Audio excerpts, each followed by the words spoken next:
Hello. जा भैया जा, जा जल्दी जल्दी।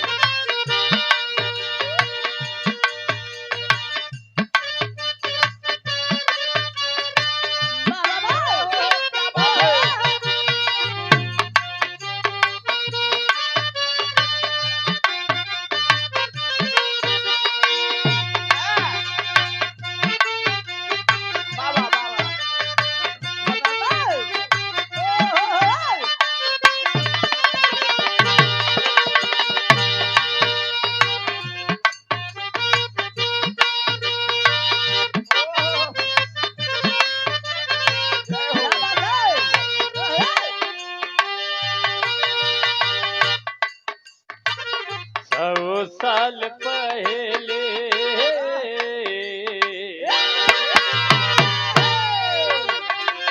सौ साल पहले हमें तुमसे प्यार था, दिया बेकरार था, आज भी है और कल भी रहेगा।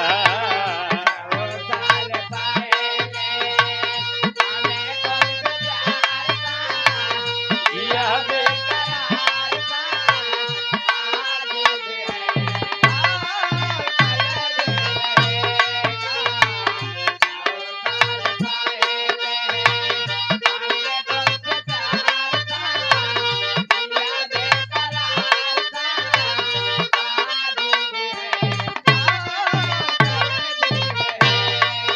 तुम रूठा ना करो,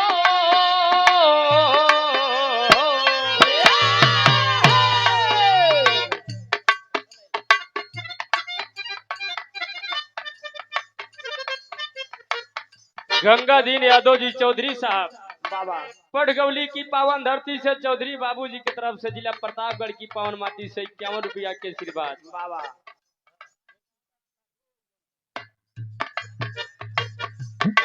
भैया ये प्रधान जी की फरमाइश पर रुका।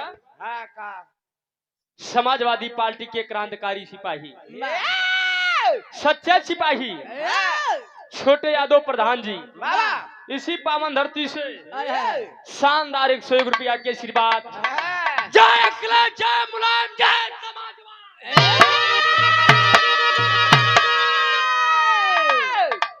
101 रुपया के आशीर्वाद गाना हो गया, लेकिन अभी रच्चे हो गया। बैजू मिस्त्री जी की तरफ से 51 रुपया के आशीर्वाद। भगवान करे सबके घर बनाई दिया, अपनो घर बनवाई लिया। शाहपुर की पावन माटी से संजय यादव भैया के तरफ से 101 रुपया के आशीर्वाद। दातार सुखी रखे, सब बड़का भैया सुखी रहा। तुम रूठा ना करो, नहीं तो मेरी जान निकल जाती है।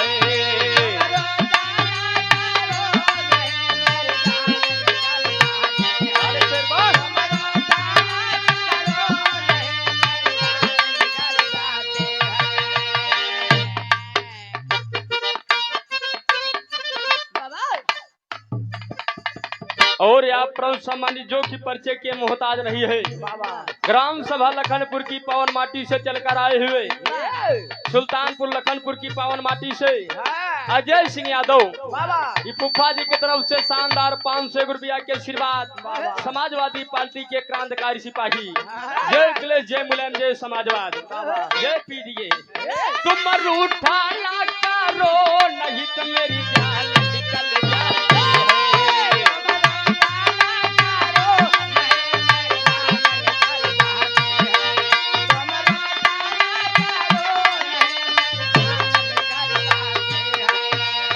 हंसती रहती हो, बिजली सी चमक जाती है। तुम हंसती रहती